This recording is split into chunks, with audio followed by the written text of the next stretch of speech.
afternoon, good evening. Guess what's coming up? It's the North London Derby. Kuva, right. North London Derby. Obviously, you're excited because you're back with Spurs this year, I believe. I did see you on one stream. I did see you on one. You said a few other things. I was quite surprised you said, but you're allowed to change your mind. But I would say the North London Derby is the biggest game of our season, and when we play them at home, the ground is rocking. So, what I want to know, Kuva, first of all, is how are you? Really tired, same as you. Insomnia kills us. Doing okay. A kind of weird week. I'm not sure. Not sure how I feel about North London Derby this time because usually I'm thinking it doesn't matter where we are in the league, we'll carry through. It's like all the forms put aside and really getting behind the team. And I don't quite feel it this time. I think what happened in that game against Newcastle was really shocking. And then to follow that up with having to watch Arsenal absolutely demolish Chelsea like that, I just thought we've got no chance here. As soon as the doggy was out as well, I thought that's the left flank gone. But they rave about Saka, but I don't think they have to. I don't think that's their only threat. They've just got a good team. So I think we're really up against it. But can that roaring home crowd and sense of occasion carry us through? Well, we've got to at least get a point, haven't we? We've got to get something. Yeah, see, if you get a point, it's meh. You come home and you think, well, that wasn't much. It wasn't worth going. So circumstances, though, isn't it? It derails Arsenal a bit on their title charge. So like if we beat them, it's going to derail them, but it's not going to be the be-all and end-all of derailing them. It depends how the other games pan out. So we can put our damage in. Yeah, we'll take one carriage away. Few shots to the body. Yeah. Ange Postecoglou, we say he runs the train for us. But the thing is, with the North London derbies, I always get excited, regardless of where we are in the league and where they are in the league, because it's one of those games that I grew up with my family. As you know, I've got 7 brothers, and I like to talk about my family. And one of my brothers is coming. I've never noticed. One of my brothers, I'm only inviting one because I've got 5 still alive, right? But one of my brothers is coming to the party on Sunday, right? And he's going to watch the game on the TV with my hubby, right? My hubby's a QPR fan. So if really, his life is in the balance. If he cheers for Arsenal or if he says anything good about Arsenal, he's going to get it from my brother. Because we're really Tottenham fans, like if anybody criticizes our club, it hits us in our heart. Like you, Kuva, you lost your mojo last year, didn't you, under Conte? Totally, yeah. Tell me about it. If I'm honest, further back than that, I mean, I lived in North London when I was little, so I've still got like friends up there, and a really close association with the place. But times are different. I've been in Dorset for so long now that it's not the same. I know exactly what you mean, though. When you live in the areas, you live and breathe for the team all through the week. Everything's about that game at the weekend. So I kind of lost that feeling, and I think when it went all seater and things like that, it sort of took away a lot of the game for me. And then I miss the old White Hart Lane. I really do. It's a lovely new stadium we got and everything, but that old place has got so many great memories for me. Early 80s especially. It's different nowadays, isn't it? It's with everything so commercialized and everything, and football rammed down everybody's throat every 5 seconds, you lose a sense of occasion. But if you can't get up for this one, when can you? So last season did kill me. I completely lost interest in football. Saw no direction with the club. I liked what Conte said, but it didn't change anything really, did it? It's still going to still a case of we need to see something change to believe in it now. this will go a long way. If we manage to beat Arsenal on Sunday, that's going to give us a big lift for the rest of the season. The rest of the results hardly even matter at that point, then, do they? We'll just think we've done our job. We've hurt them, and they know about it. At the end of the day, just want to win this game every single time. It's horrible losing to this lot. This lot, Chelsea and West Ham, they're the three you just do not want to drop any points against. Yeah. And we've only got 1 point out of them because we've played Chelsea at home, lost. We played West Ham. No, we got 2 points. Sorry, tell a lie. We played West Ham at home. We lost. We drew at West Ham's ground. We're still to play Chelsea, as you know. And we drew at the Emirates, didn't we, with the Arsenal? And they went in the lead twice. I was actually in Cyprus, Kuva, at the time, in a pub. Because Cypriot people, they tend to support Arsenal. Right, not the ones in London. The ones in London is split 50-50, I would say, or maybe 60-40 to them. All right. But in Cyprus, it's all Arsenal because they're all glory hunters. But there's no glory at the Arsenal at the moment. They've gone down a peg, haven't they? Right. Since Arteta took over from Unai Emery, they've only won 1 cup. And everybody's saying it was Unai Emery's cup anyway. So really, he didn't win it, you know. I know he got it over the line, but we're not getting up. Well, me personally, I'm giving it to Unai. He's got a better. I know what you mean. The trouble is, what they really want is that league title again, isn't it? And that's the one competition they are still in with a good shout. True. And I'm glad that Eric Dyer knocked them out the Champions League. Yeah, that's why I'm not getting into this calling them bottle jobs yet, because they win the league. They've had a great season. That's true. That's very true. But Eric Dyer, we'll get on to him later, and Harry Kane. We have to. Because you know what, we've got to rub it into the Gooners because they would do it to us. Yeah, true. You know it. But they've had a very good season. We can't say they haven't played well, but the first part of the season, I would say they were below par. Yeah, and then suddenly they hit their mojo, and even Kai Havertz was scoring. You mean if Kai Havertz is scoring for your team, something is right. Yeah, it's true. Yeah. I think their upturn in form was when they worked out what to do with Declan Rice. Playing a bit further forward has made all the difference to them. They look so much better for it. I hate saying it, but there's real balance to their team now. Yeah. We love ribbing them for obviously losing to Bayern Munich and things, but I mean. It's Champions League and it's Bayern Munich. It's hardly like it was a little game, is it? So I mean, we'll make out it is because Eric Dyer was man of the match. Yeah. Do you know what it is, Cooper? You've got to give it to them at any given opportunity. Any small little nick that they've got a chink in their armour, you've got to dig it to them because they'll do it to us. All right? But I live quite near Tottenham. I live in Enfield, and there's lots of Arsenal and Spurs fans around, and it's a bit of banter, It's just like if you see an Arsenal fan across the road, you go, boo! Absolutely. Or if they're playing like Chelsea, for example. I was at Stratford the other day. We were coming back from my daughter's birthday, and they were playing Chelsea, right? So my daughter Angela was with me, and I started going, Chelsea, Chelsea, Chelsea, Chelsea. And my daughter, she goes, Mum, that's so uncouth. You're a lady. You shouldn't do that. She doesn't know me. I'm no lady when it comes to football. But yeah, absolutely. All social status and gender all out the window when it comes to football. That's right. I'm a proper geezer bird when I go football. And the explicits that come out of my mouth, my mother would kill me. I'm telling you, if she was by my side, I would get whacked many times. You drag her into it. Yeah. Do you know what? And when I was younger, Kuva, I don't know about you, but I wanted the Spurs cockerel on my shoulder, just on my shoulder here. My mum said, "You dare do it? I'll kill you, Ellie." Because I hope you're talking about a tattoo and not the actual, massive. No, just a little cockerel.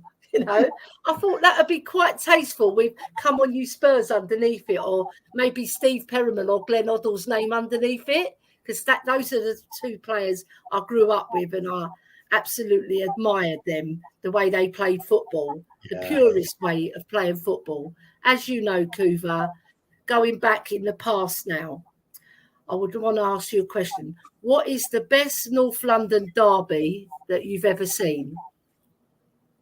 Any that we've won. No, Yeah.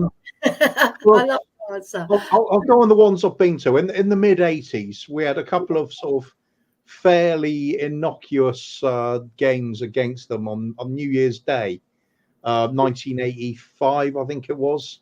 Right. I think the game actually finished nil. I think the game finished 0-0. But it was the infamous one where Graham Roberts set Charlie Nicholas into the stands. Might have been 1986. Might have been New Year's Day, 1986, possibly. I forget which way round it was now.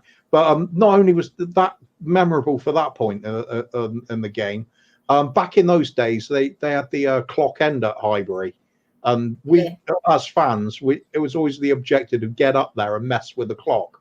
And almost every time we'd want to do that, and they eventually stopped fans from being able to get up there. But it was just one of those dumb things at the time.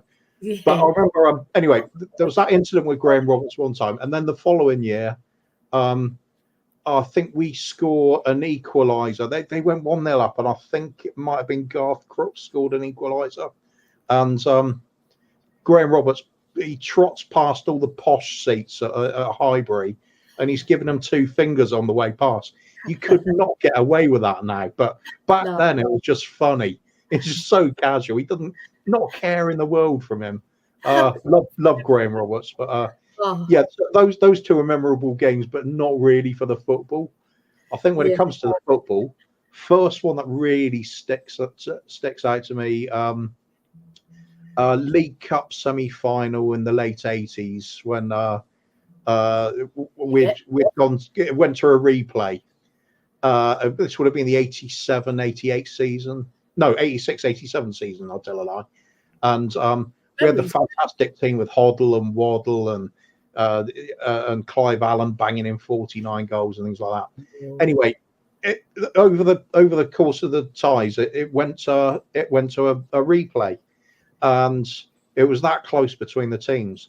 And at that point, we had this weird knack of winning more away from home than we did at home. We just played better when we were on the road. When we got the choice of whether to play at home or away, we're in this dilemma. Do we have a nice home game for the fans so you can pack them all in and have the atmosphere? Or do you go with the away day idea? And of course, we went home and promptly lost the game. So it kind of stuck in the memory, but there was a good set series of matches. They're really exciting. 2 teams quite closely matched and really going for it. But other than that, there's Paul Gascoigne scoring with just his sock left on his foot. I think that was on his debut, wasn't it? If I remember rightly. I think it was on his debut. One of the earliest games, certainly, yeah. Yeah, it might have been on his home debut because I heard a commentator say it was his home debut, but I didn't confirm it on Google. Sometimes, like when a commentator says it, he might get it wrong. So I normally confirm it just to make sure. I'll phone up my brother Boo and I say Boo because he's got a fantastic memory. He's only a year and a half older than me, but that made a difference in those years because you tend to remember more, right? And he even remembers people's names that live down our road, down the bottom of our road, not just the next door neighbours. And I say, he goes to me, do you remember this person? Do you? I said, no, I don't. Maybe because my memory is not as sharp as his. Yeah.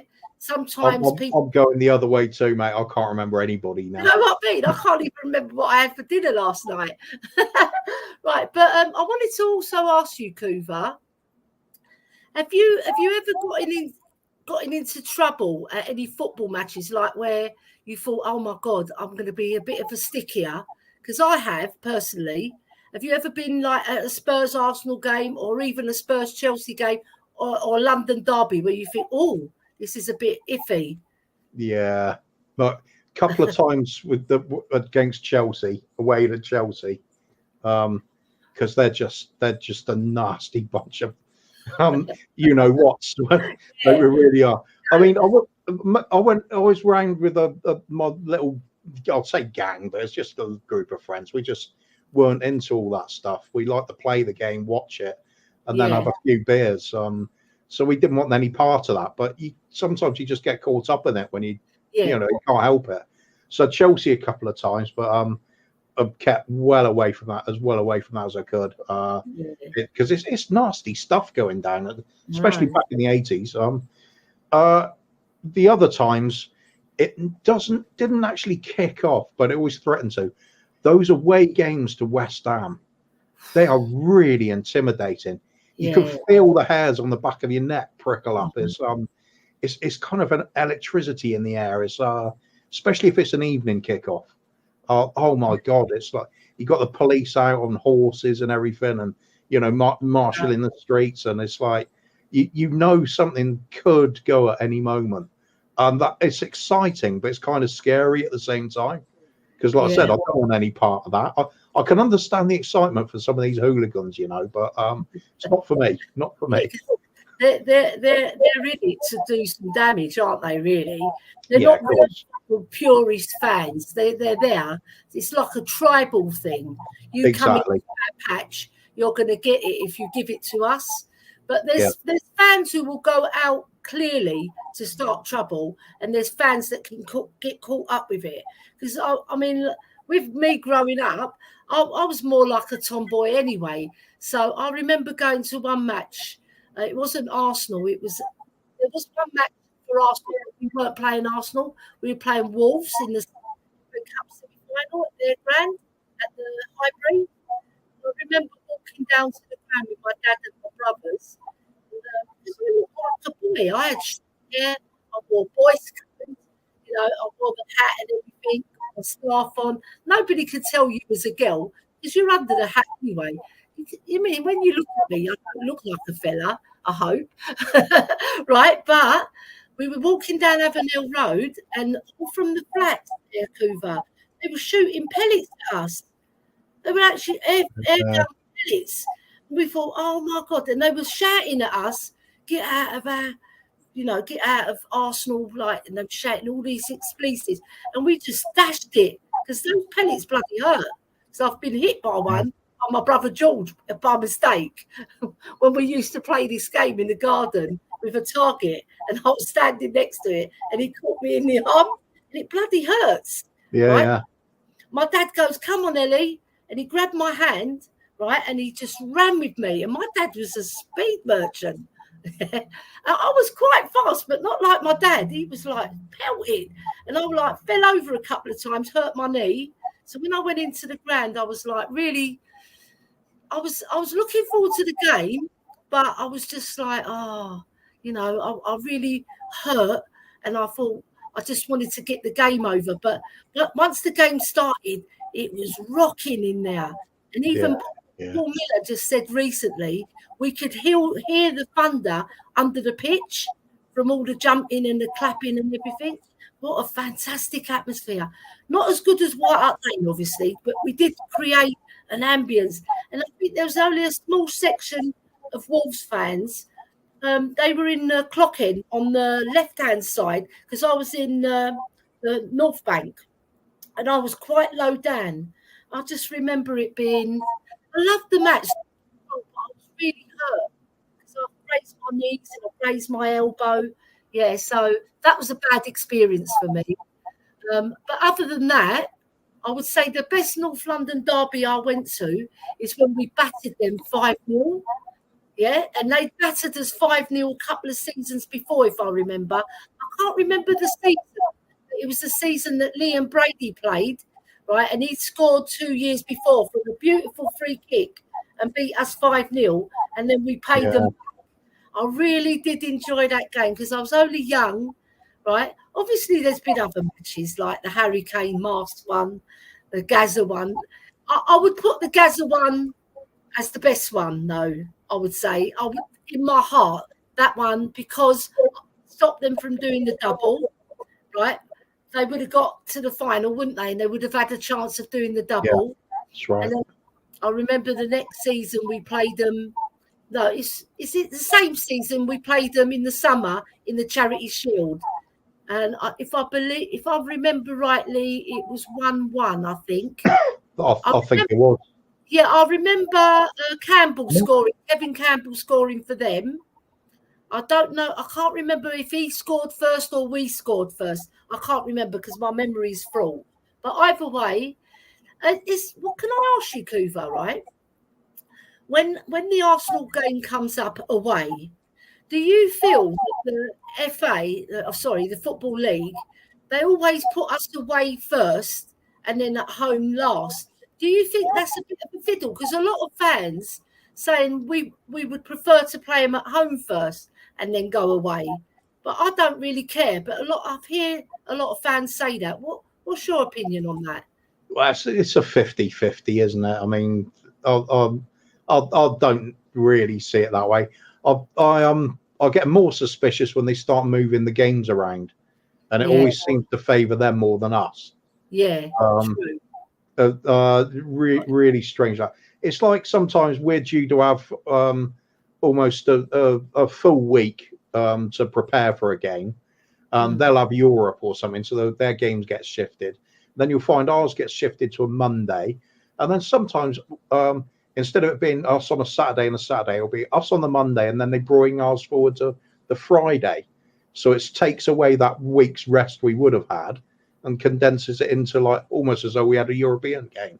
And I thought that's a bit strange. That very suspicious to me. But that's because I've never liked the idea of those Arsenal board members on the FA and things like that. It's proved dodgy before, like Lasagna Gate as well. But there we go. Anyway, I otherwise agree with you on some of the game selections, like that Gaza free kick against the in the FA Cup semi-final, legendary. You don't even need to be a Spurs fan to remember that one forever. I know. And Barry Davies's commentary, it was epic. Oh, that was schoolboys old stuff. You know, there's like little clippets that you hear in that whole commentary. Here comes Gascoigne. Is he going to have a crack? He is, you know. I know. And then he goes, and then you see Vinny Samways run towards Gaza with his mouth open, like gapes, and all the fans are like, they're going crazy in the background. They're all over the place. You know, when you see a goal like that, it's like ecstatic goal celebration, isn't it? And you just go wild because you're celebrating not just the goal, you're celebrating a sublime piece of skill. Yeah. And it's also what everybody loved about Gaza as well, because he was one of us. He scored the goal. He was so pleased with himself, but he was celebrating like he was one of the fans. It was like way over the top, chest out. Look at me, this is awesome. Yeah, and it's like you almost can't believe it himself. He's so happy about it. You know what's nice about that goal? Everybody knows where they were when it was scored. Yeah. Right. So I was in the other stand, not the one he scored in. I was in the other stand, but I was at the bottom again. Right. And there was mostly Arsenal fans, but I was to the side. So there was all Arsenal fans there, and I was at the side. Right. And I was with my brother. Right. Who was I with? Aggie, I think I was with. Right. And then I didn't quite catch. I caught the goal. Don't get me wrong. I caught it going in, but I was looking because my eyesight it's not very good, right? Even at that age, right? And I caught it, and I thought, oh my God, has he just done that? You know, when you're sort of surprised, but it was Gaza, and I wasn't surprised because I thought he's a maverick player, and he's got sublime skill. And I thought when it went in, the whole ground erupted, and then I looked over at the Arsenal fans. And they were like, some of them were applauding. Actually, some of them were applauding, and I couldn't believe it because I would never applaud an Arsenal goal. Never. Only I would sort of go under my breath. It's a rare thing, isn't it? It's yeah. But it's kind of like when Ronaldinho destroyed Real Madrid in their own backyard, and all the home fans applauded him. You got to sometimes just show your appreciation for something great in football. Yeah. So my next question, Kuva, if you can take one player from the Arsenal, Now, present or past? Who would that player be? Oh, tough question. Oh no, I'll get that one in. I'll look at and to fit into our current team now, but assuming that player was in their prime right now as well. Whatever you want. It doesn't have to fit the current team now, but if you want to make it like that, it's your call. You know what? I think I'd have to probably go for Patrick Vieira. I think that's good shout. That's probably the kind of player we miss the most. Thierry Henry, incredible player. I was thinking about, maybe even Tony Adams, because that's one of those kind of players that every club wants to have amongst their ranks. Yeah, all of that, all the Mickey taking we'll throw his way and everything, but I kind of admired him at the same time. The other alternative for me was it would have to be David Seaman. Right. What a good goalkeeper he was. Yeah. When they signed him from where did they get him from? Did he come straight from Birmingham? I think they got him maybe from QPR. Maybe. That's right. He went from Birmingham to QPR. That's right. And I just remember at the time thinking we should have snapped him up. He just looked such a good goalkeeper so early. Solid. And he's just had that sort of, for me, a Pat Jennings kind of vibe about him. That kind of everything's easy. Don't worry, relax. I've got it. You felt sort of safe. You just played for the wrong bloody team. That's what I hate about a lot of these players. Superb players, wrong club. Yeah. But yeah, there's probably those three. I think for what we need now, though, a Vieira type would really do something to our team. I totally agree with you for the team now. Me personally, my pick of the bunch would be Dennis Bergkamp. I absolutely love Dennis Bergkamp. That goal against Leicester, it was incredible. The way he took it, the way he turned. He knew what he was doing before even the ball came to him. And that's the sign of a great player. They've got that vision in their head. Yeah. I just thought he was a brilliant all-round player. And he linked up so well with Henry. And I don't think Henry would have been half as good if he didn't have Dennis Bergkamp now. Because I know, I honestly, Henry great players improve the game of everybody around them. That's for sure. True. Same with Steve Perryman with Glenn Hoddle, right? Yeah, Steve Perryman, Birkinshaw said to him, "You get the ball, Steve, and you pass it to Glenn, right? Because Glenn is the majestic one, right? Steve Perryman he wasn't a workhorse. I don't want to put him like that. He was a very talented footballer in his own right. And he had very good vision, and the way he played the game was the way the game should be played, fairly. But when he needed to put a bit of needle, if the other team were giving it, right, as captain, he would give it back. And he was called the baby-faced assassin, weren't he? Before even Scholes was called it.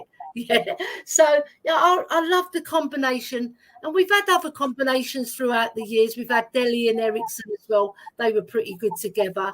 And then we had Dembele. Really, Dembele did it all himself, I would say. I mean, he had a few players that helped him out, but he was such a brilliant footballer. Excellent. I mean, can I ask you who you feel, if you had a choice, right? This is a hard question now. If you had a choice between Dembele and Hoddle. Oh, and Hoddle. Yeah. Who would you choose? That's not a comparison for me. So totally different type of player. I agree. But if you had Glenn Hoddle all day long. Yeah, same here. But I love Dembele, but the love for Glenn Hoddle he'll always be in my heart, because we used to sing that song, Hoddle, Hoddle, Hoddle, Hoddle, Ball is the king of white. Now, all the players that got that song, we had Gilzine before him, we had Alfie Conn. Before Glenn Hoddle came, it was Alfie Conn. And he was only with us for 2 seasons. And I thought he was here for a long time. But apparently, Bill Nicholson got fed up with him a bit because of his not because he wasn't good on the pitch. It was his off-field stuff that he didn't like. And I was reading about in Bill Nicholson's book. He rated him, but he just didn't like what he did off the pitch. Because Bill Nicholson was he was a staunch disciplinarian, you know. No nonsense Yorkshireman. Yeah. Just he told them. I remember Steve Perriman told me a really funny story at the Ware football ground. He goes, I went in. He said this before on on his podcast, and he said it elsewhere. But he came over to me and he goes to me, Ellie, Bill Nichols, because first of all, I'll tell you why I led up to that question. Because I said to him, what did Bill Nicholson say to you after he retired? Did he give you any, credit? Because he said while I was playing, he would never give me any credit, right? He said, right, Steve Perriman, that's my captain. That's all the credit you need, yeah? So when I went over to him, I said to him, Steve, what is your most funniest story you've got with Bill Nicholson? And he said to me, well, I saw Alan Gilseen was on 98 quid, I think he said. It could have been 78, but I think it was 98. And he went into Bill Nicholson's office and he said, Bill, right, I know that, I'm a good player. I've been here a few years.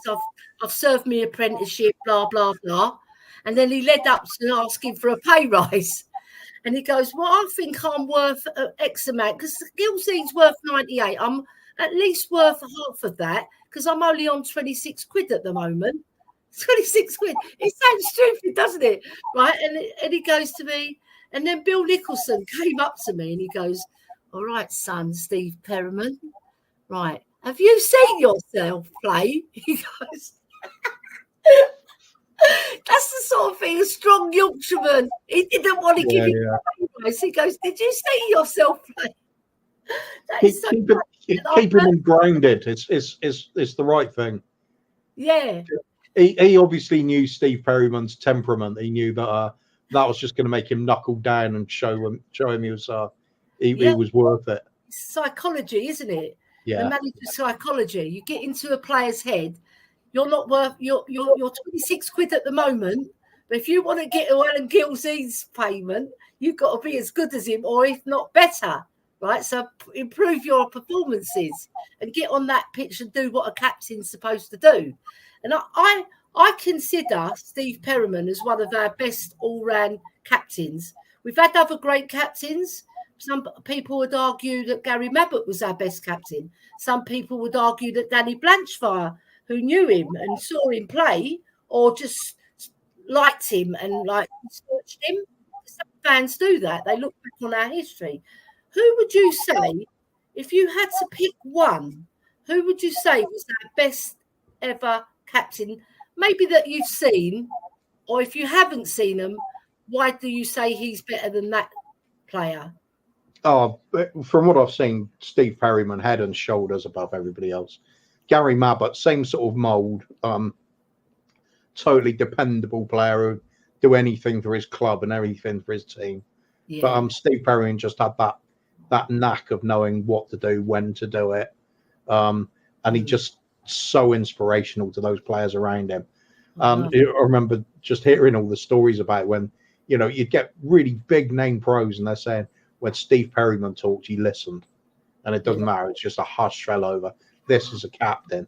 So I think he just had it all. He's just saw us through those periods of time where certainly we struggled in the late 70s in getting relegated.